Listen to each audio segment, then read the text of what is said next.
It's that time of year again. It's that time of year when we start thinking about our investments. For it is as if someone going on a journey summoned his stewards and entrusted his property to them. To one he gave 5 talents, to another 2, to another 1, to each according to his ability. Then he went away. So how are your investments doing? Not just the financial ones, but the ones that make you who you are. Trying to invest in my French language skills while I was in college, I volunteered one summer on a farm in France. And the work was very, very hard. And there's a story that comes from it that stays with me and has paid dividends on my view of life going forward. We got up every morning at dawn to milk goats, and then followed a day of hard labor building fences and digging trenches with the other volunteers, a German girl and a Spanish girl. And the first weekend after our arrival, our hosts, the French family, invited us to Faire la Fete, to go to the local party in town. Now, the area in France we were working, called Le Massif Central, is blandly named, in other words, the huge middle. And there wasn't a whole lot going on there, so we were excited to go to this party. I remember the scene, tables and music and food and dancing, and one young man I danced with asking me, oddly enough, if all Americans loved Michael Jackson. It was the 1980s after all. It was a great time, but by about 3 in the morning, we were ready to head home. I drew the short straw on who would ask the farmer's wife about a ride home. When do you suppose we'll be heading home? We're getting tired and would like to sleep. Sleep, she scoffed. We are at the fete. There is no sleeping. We will drive back at dawn and start working then. When you faire la fete, you faire la fete, she said. There's no going halfway. When you faire la fete, you faire la fete. This was completely new to me, to think that anything in life, let alone a party, would be something we would be all in on, that we would strive to do all we could, even at a party. But the message has stayed with me. So how's your investment in life doing? How's our collective investment in life? The one who had received the 5 talents went off at once and traded with them and made 5 more talents. In the same way, the one who had 2 talents made 2 more talents. But the one who had received the 1 talent went off and dug a hole in the ground and hid the money. This old story of the stewards and the talents, like an often told anecdote, reveals the wisdom of the ages and also shines a light on the questions and preoccupations that drive our modern investments, really all of our strategies in life. Where are we able to be all in? Where are we only halfway making it? And where might we risk burying our hope? These are among the fundamental questions of our faith lives. In the parable, the 3rd steward was afraid, and this fear was enough to keep him from trusting the system in place, the very one that his peers had used to double their holdings. So how does fear figure in for you? Now, granted, we've had more than enough of our share of reasons to feel afraid. The persistence of racial injustice, the national failure around COVID-19 and all the associated loss. And this month, the insistence by some that no matter how you add up the ballots, they mean nothing. How do we make sense of it all? How much do we bury these worries and just find distractions instead? Can we safely go all in to repair the world? Here's a thought experiment. If all of the trust that you feel could be placed in one of 3 containers, each attributed to the 3 areas of your life where you give trust, what would the labels on those containers be? Where do you give the most trust? Where do you give a little? And where do you fail or fear to trust?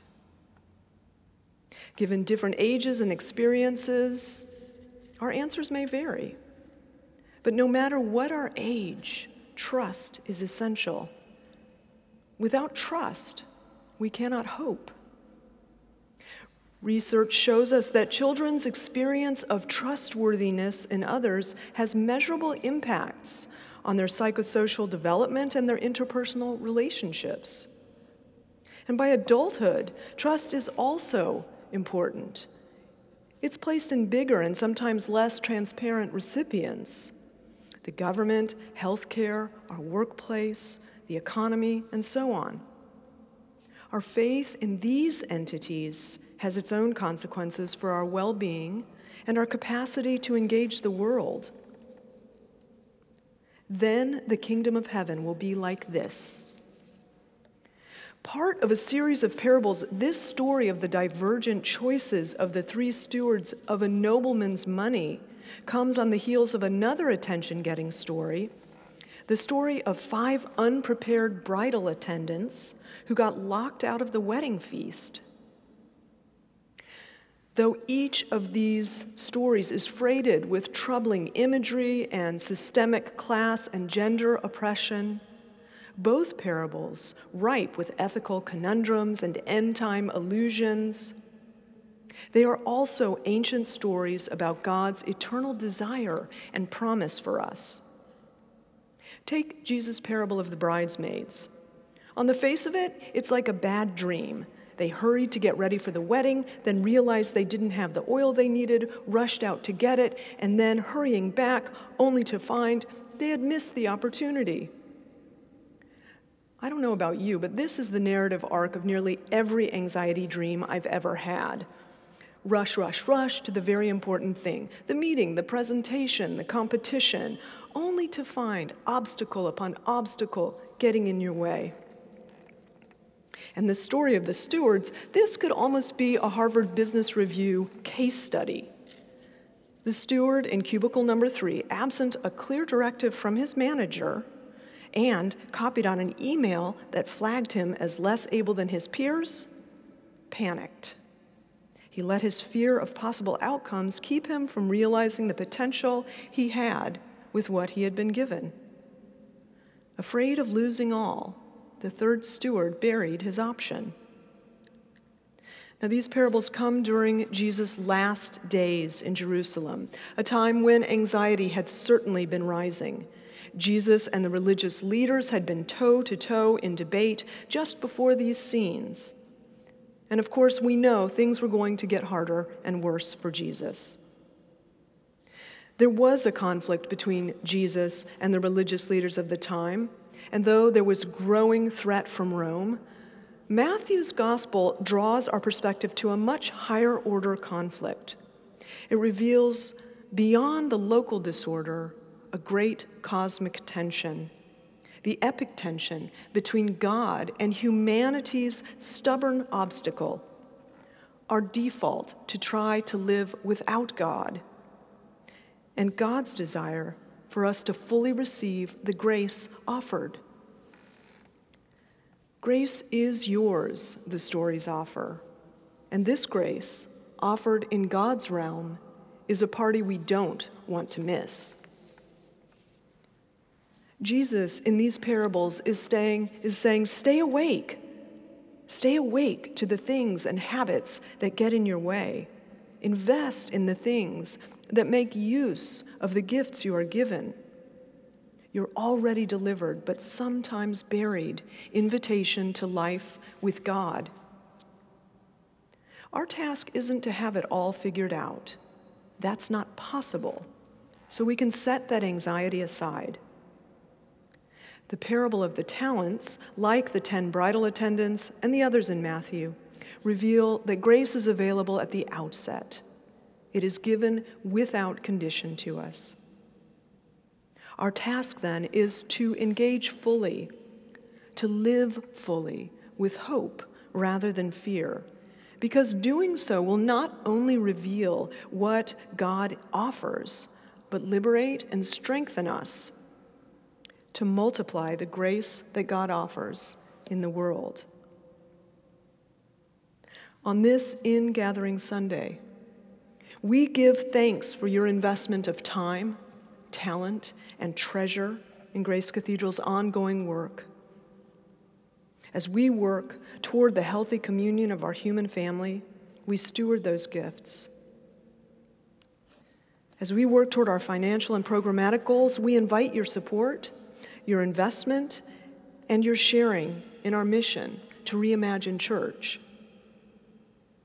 The New York Times opinion piece outlined the value of institutions like this one, writing the following: each core institution performs an important task, and it does that by establishing a structure and process, a form for combining people's efforts toward accomplishing the goal. But as it does so, each institution also importantly forms the people within it, the people who carry out the tasks.